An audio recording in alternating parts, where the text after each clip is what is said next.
तो आदाब, नमस्कार, गुड इवनिंग, सत श्री अकाल। एक बार फिर आप तमाम लोगों का स्वागत है क्राइम तक की कहानी के इस एपिसोड में। उम्मीद है पूरी फैमिली अच्छी होगी, अपना और अपनों का ख्याल रख रही होगी। आज क्राइम की दुनिया से अलग थोड़ा सा मैं साहित्य आज तक के गेटअप में हूँ, क्योंकि साहित्य आज तक में आज से शुरुआत है और तीन मुशायरे हैं। इसके अलावा क्राइम के OTT पर, फिर क्राइम के सब्जेक्ट पर डिस्कशन है। तो अगले 3 दिन ऐसे ही बीतेंगे, लेकिन साहित्य आज तक अपनी जगह, कहानी का सिलसिला अपनी जगह। और क्राइम तक फैमिली मेम्बर जितने भी हैं जो दिल्ली में हैं या आसपास हैं, वो अगर ध्यानचंद स्टेडियम या फिर जो नेशनल स्टेडियम इंडिया गेट वहाँ आते हैं तो आज शाम से ज़रूर मुलाकात होगी। अब आते हैं आज की कहानी के ऊपर। इंसानी दिमाग कितना ख़तरनाक होता है इसके बारे में कहने की ज़रूरत नहीं है। क्या क्या दिमाग में चलता है, क्या क्या साजिशें बुनी जाती हैं। आज की कहानी एक बाप बेटे की अनोखी साजिश की बुनी हुई कहानी है। बात 2006 की है। तारीख थी 1 अगस्त 2006। आगरा में लाल किला है। उसी लाल किले के बाहर एक जगह पे सुनसान सड़क है और उस सड़क पे ट्रैफिक बहुत कम है। 1 अगस्त की रात अचानक एक कार उसी सड़क पर एक खंबे से टकराती है और कार में आग लग जाती है। कार में आग लगी, आसपास में कोई था नहीं, कार धू कर जल उठी। बाद में कुछ राहगीरों की नज़र पड़ी, उन्होंने पुलिस को खबर की। पुलिस मौके पर पहुंची तो देखा कि कार बुरी तरह से जल चुकी है और कार की ड्राइविंग सीट पर एक शख्स जली हालत में मुर्दा पड़ा है। पहचानने की भी हालत नहीं थी उसकी। पुलिस ने मामला दर्ज किया, लाश को पोस्टमार्टम के लिए भेजा। अब कार के रजिस्ट्रेशन नंबर से और चेचिस नंबर से कार के ओनर का पता चला। कार का नंबर था UP 14Z2255। ये गाज़ियाबाद का नंबर था। अब इस रजिस्ट्रेशन नंबर के थ्रू आगरा पुलिस ने गाज़ियाबाद पुलिस को कांटेक्ट किया और इस नंबर या इस कार के मालिक की असलियत जानने की कोशिश की। पता चला ये कार जो है ये अनिल कुमार नाम के एक नौजवान के नाम पर है। अनिल कुमार गाज़ियाबाद का रहने वाला था। कपड़े का थोक बिजनेस था उनका और ये बिज़नेस वो अपने फादर के साथ मिलकर किया करता था, जिनका नाम था विजयपाल। तो अब आगरा पुलिस विजयपाल के घर पहुंची और उसने बताया कि एक रोड एक्सीडेंट हुआ और ये गाड़ी है। उन्होंने कहा ये हमारे बेटे के नाम पर। फिर उन्होंने ये भी बताया कि हमारा बेटा एक बिज़नेस के सिलसिले में आगरा गया था और फिर वहाँ से उसको अपनी बहन के घर मथुरा जाना था, लेकिन लौटा नहीं। पुलिस की टीम उसे अपने साथ ले गई। विजयपाल आगरा पहुँचे, मुर्दा घर ले जाया गया। मुर्दा घर जाने पर वो चौंक उठे। उन्होंने कहा आप क्यों लाए हैं? पुलिस ने गाड़ी दिखाई, बताया ये एक्सीडेंट हो चुका है और इस गाड़ी की ड्राइविंग सीट से एक लाश मिली है। विजयपाल ने बताया कि हाँ, मेरा बेटा जो है वो अकेला ही निकला था अनिल घर से। अब लाश पहचानने के हालत में तो नहीं थी, लेकिन कुछ चीज़ें ऐसी थी, कद काठी और बाकी चीज़ें। तो विजयपाल ने कहा कि हाँ, ये उनके ही रोते धोते मेरे बेटे की लाश। मामला सुलझ गया। एक रोड एक्सीडेंट का मामला। फिर पुलिस ने पूछा आपकी कोई दुश्मनी किसी से? उन्होंने कहा कोई दुश्मनी नहीं। तो एक नॉर्मल रोड एक्सीडेंट का केस आगरा पुलिस ने दर्ज कर लिया। लाश को घर वालों को सौंप दिया गया। लाश का अंतिम संस्कार हो गया। बात आई गई हो गई। 17 साल तक मुर्दा बना रहा, सिस्टम को ठगा। लेकिन ये कोई सिस्टम को ठगने की पहली चीज़ नहीं है। अपने देश में तो पता नहीं ऐसे कितने कितने क्राइम होते हैं, कितनी तो आप 2006 की ये घटना थी। इसके बाद 17 साल बीत गए। 2023 आ गया और ये तारीख भी इसी महीने की नवंबर। 17 साल, 17 और 6 23। 17 साल में घर वाले अपने बेटे को लगभग भूल भी चुके थे।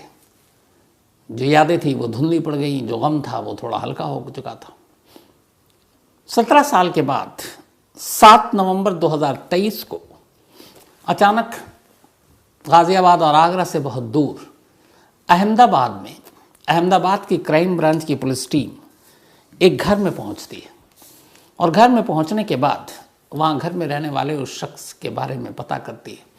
उस घर में 2 बच्चे थे, एक महिला थी, एक इंसान भी था। महिला का वो पति था। पुलिस ने जाकर पूछा कि भैया आपका नाम क्या है? तो उस शख्स ने बताया कि जी मेरा नाम राजीव कुमार चौधरी है। कहाँ के? उसने कहा मैं गुजराती हूँ। धारा परवाह गुजराती बोल रहा है। उसका Aadhaar card, driving licence, PAN card सब कुछ गुजराती। पुलिस उससे अलग से पूछताछ की, फिर बीवी को अलग कमरे में ले गई। उन्होंने कहा कि आप कहाँ की? उसने कहा मैं गुजरात की हूँ। उसने भी अपने सारी चीज़ें दिखाई। तो पुलिस ने कहा कि आपके इन लॉज कहाँ के हैं, कहाँ रहते हैं? अब बीवी परेशान, उसने कहा जी मैं इन लॉज को तो मैंने लाइफ में कभी देखा ही नहीं है। बोला मतलब सास ससुर देवर ननद? उसने कहा नहीं, आज तक मेरे हस्बैंड ने कभी मिलाया नहीं। उसने कहा कि कोई है ही नहीं उनका इस दुनिया में। और पुलिस पत्नी की बात सुनकर थोड़ी सकपकाई। फिर उसने कहा अच्छा ठीक है। अब इसी दौरान में उस शख्स की कुछ तस्वीरें खींची गई और तस्वीर आगरा पुलिस को दी गई। 2006 के कुछ अखबारों की कटिंग निकाली गई, वो दिखाई गई। और ये सब करने के कवायद के बाद पुलिस अचानक राजीव कुमार चौधरी से कहती है कि अनिल तुम्हारा पर्दाफाश हो चुका है। अब अनिल 17 साल बाद गाज़ियाबाद और आगरा से दूर अहमदाबाद में एक पुलिस की ज़ुबान से ये नाम सुनकर पहले तो वो चौंक उठता है कि ये क्या मामला है। फिर पुलिस इससे पूरी कहानी कहती कि अब तुम अपने चेहरे पर चेहरा मत डालो, हकीकत कबूल करो। थोड़ी देर के बाद अनिल खुल जाता है।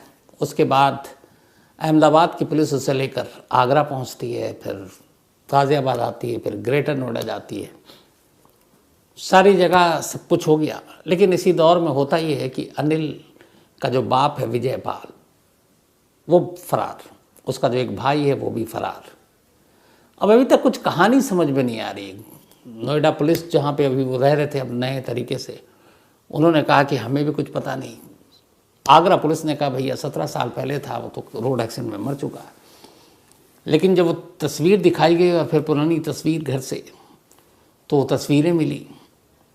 अब बाप और भाई फरार है। पुलिस ने घर पे दबिश दी, तमाम तलाशी ली। उस तलाशी के दौरान एक फ़ाइल मिली, एक मोटी फाइल जिसमें अनिल कुमार की पूरी हिस्ट्री, उसके सारे इंश्योरेंस के दस्तावेज, सारे उसके स्कूल के सर्टिफिकेट, ये जब सारी चीज़ें आईं उसके बाद फिर गुजरात पुलिस ने कहा कि चलो आपको कहानी सुनाते हैं।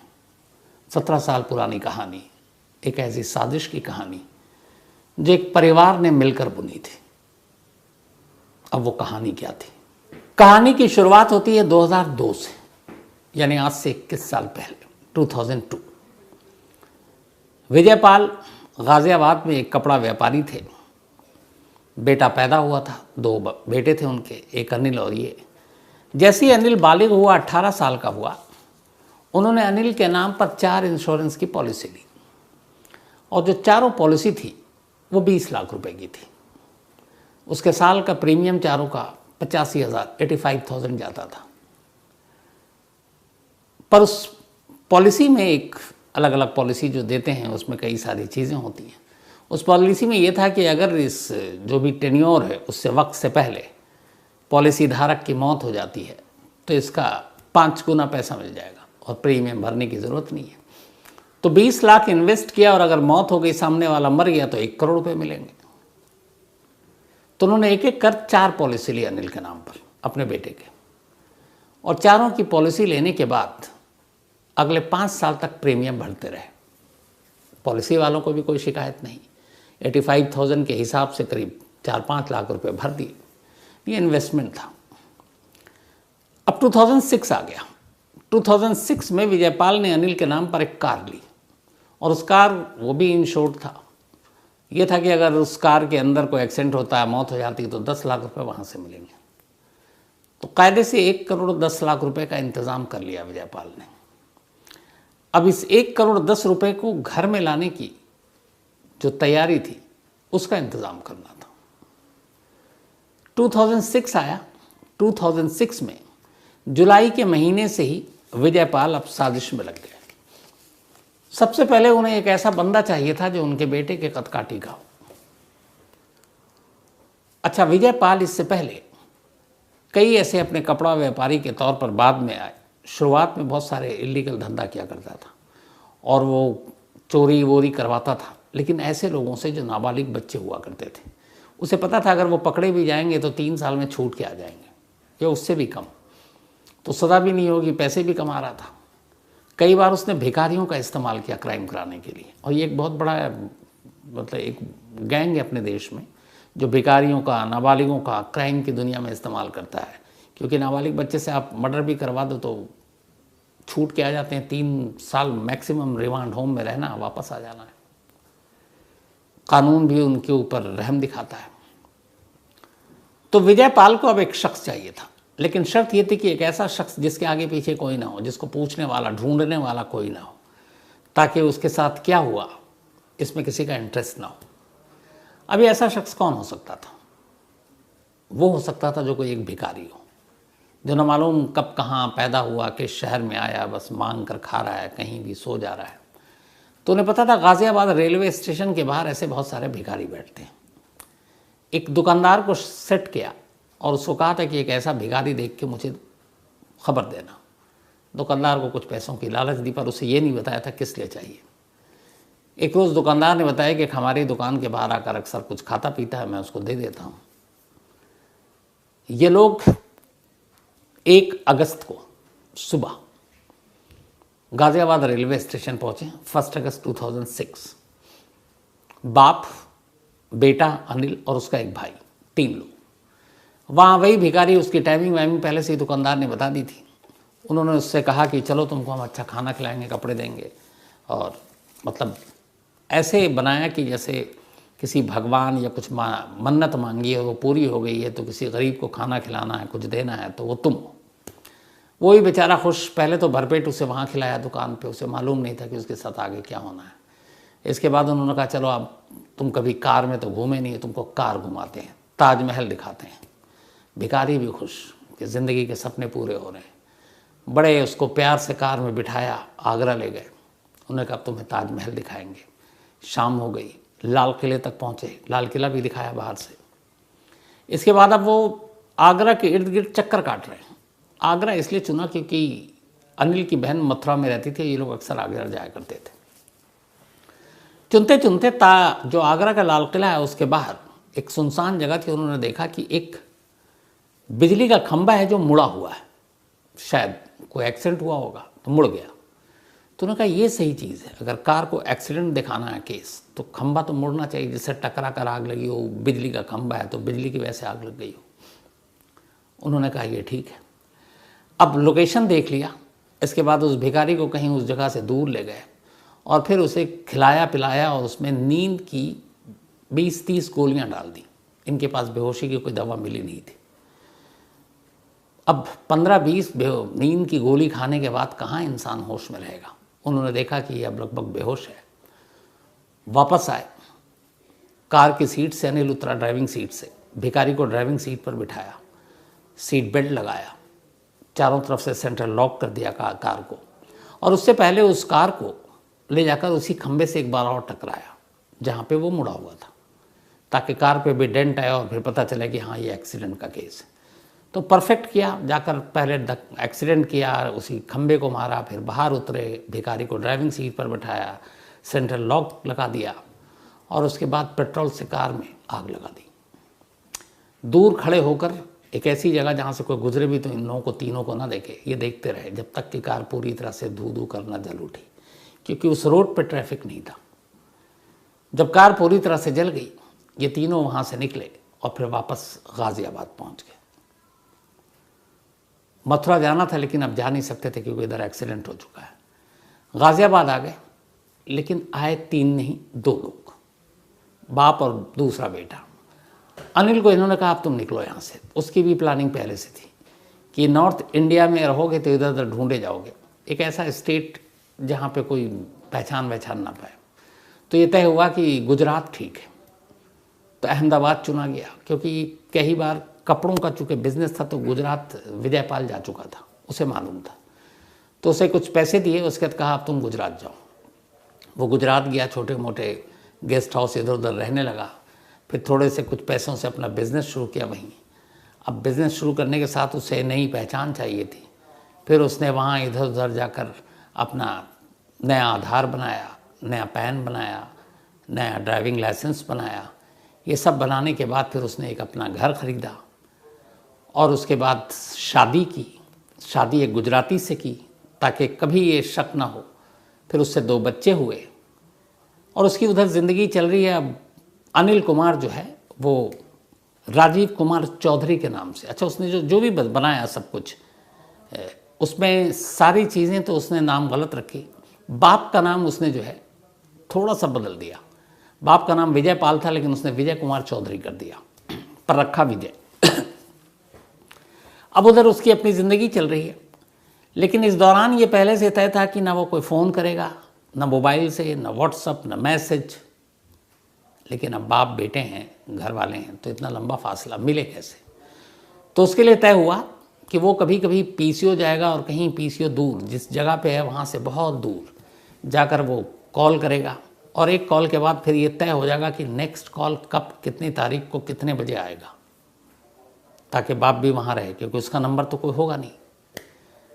तो वो कॉल करता, उसके बाद ये होता कि बहुत मिलने का मन है।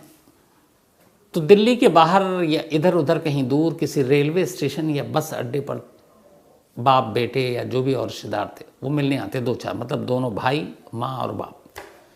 तो कभी रेलवे स्टेशन, कभी बस अड्डा, लेकिन कई कई साल में एक बार, ताकि भेद ना खुले। तो ये सिलसिला चलता रहा 2006 के बाद।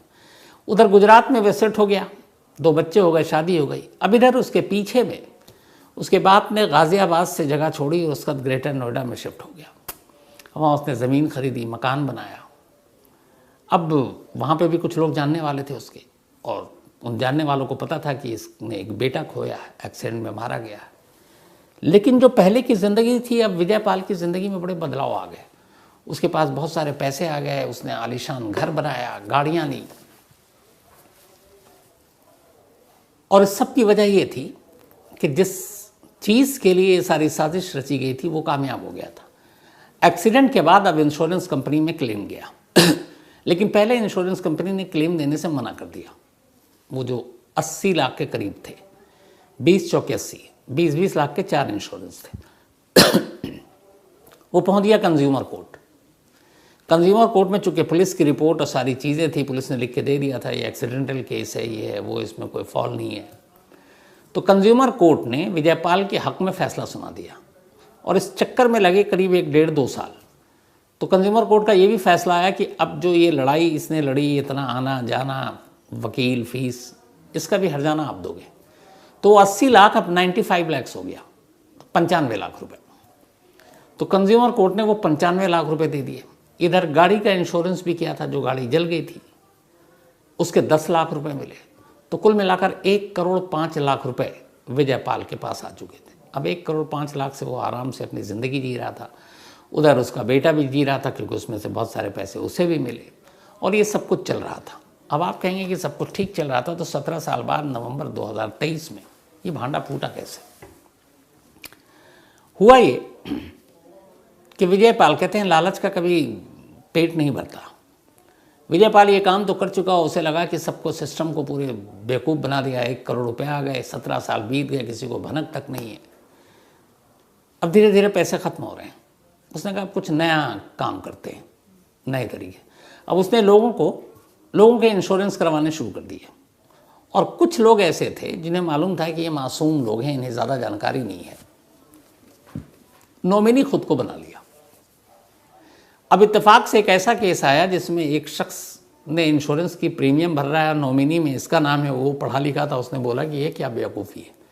तो फिर उसने कहा वो तो हमें विजय साहब ने कराया, अच्छे इंसान है। तो जब ये बात पता चली तो उसने कहा हमारे और भी कुछ जानने वालों का कराया, अब उन तक गए तो पता चला सबका नॉमिनी वही है। तो अब ये कैसे मुमकिन है? तो लगा ये फ्रॉड है। अब वो जो शख्स था उसने कहा कि यार ये ऐसा क्यों कर रहा है, इसके बारे में ज़रा जानकारी हासिल करते हैं। फिर उसने पता किया कि पहले ये इतने पैसे वाले नहीं थे, और ये गाज़ियाबाद में रहते थे। उसने पूरी जासूसी करनी शुरू की।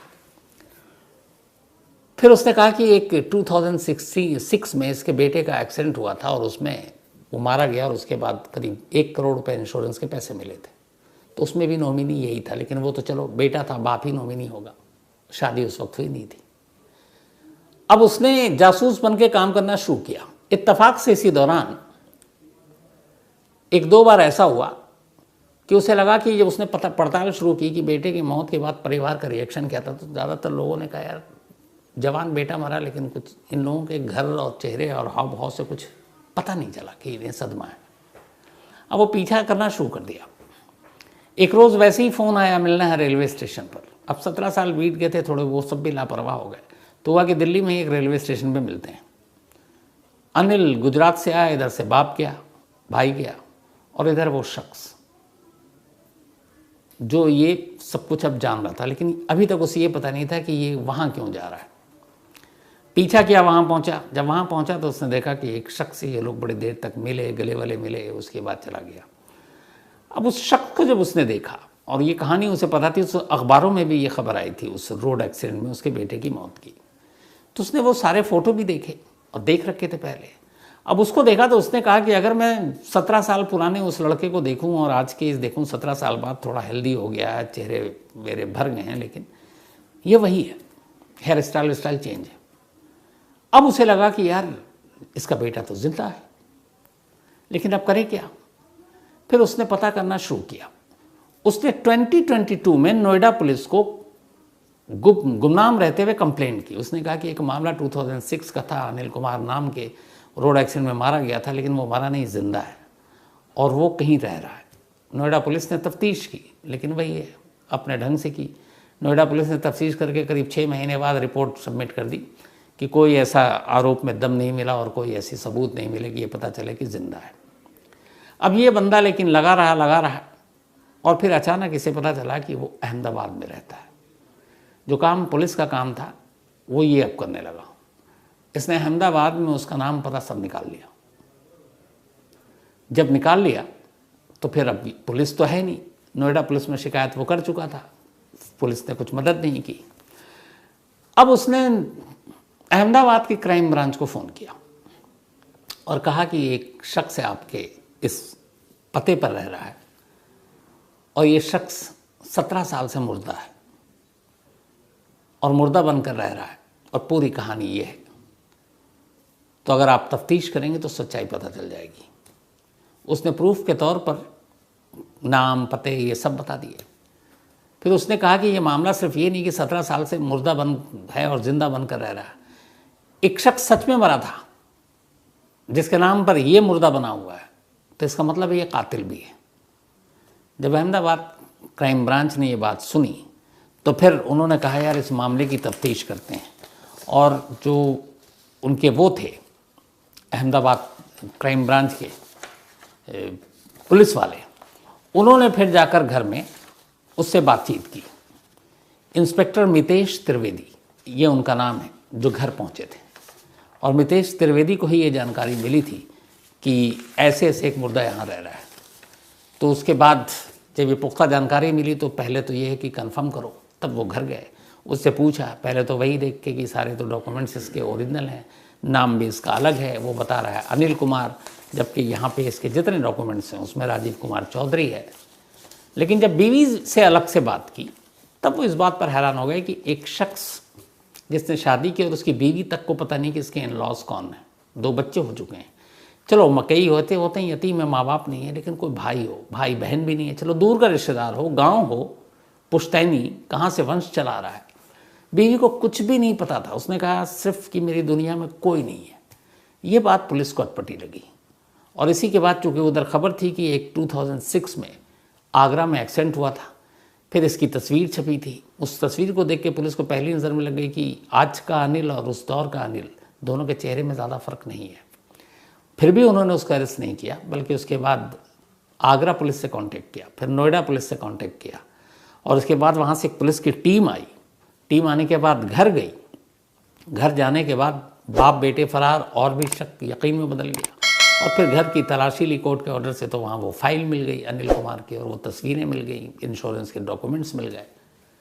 इस तरीके से 17 साल बाद एक मुर्दा एक आम शख्स की वजह से सामने आया और उसका राज खुला। तो ये थी आज की कहानी।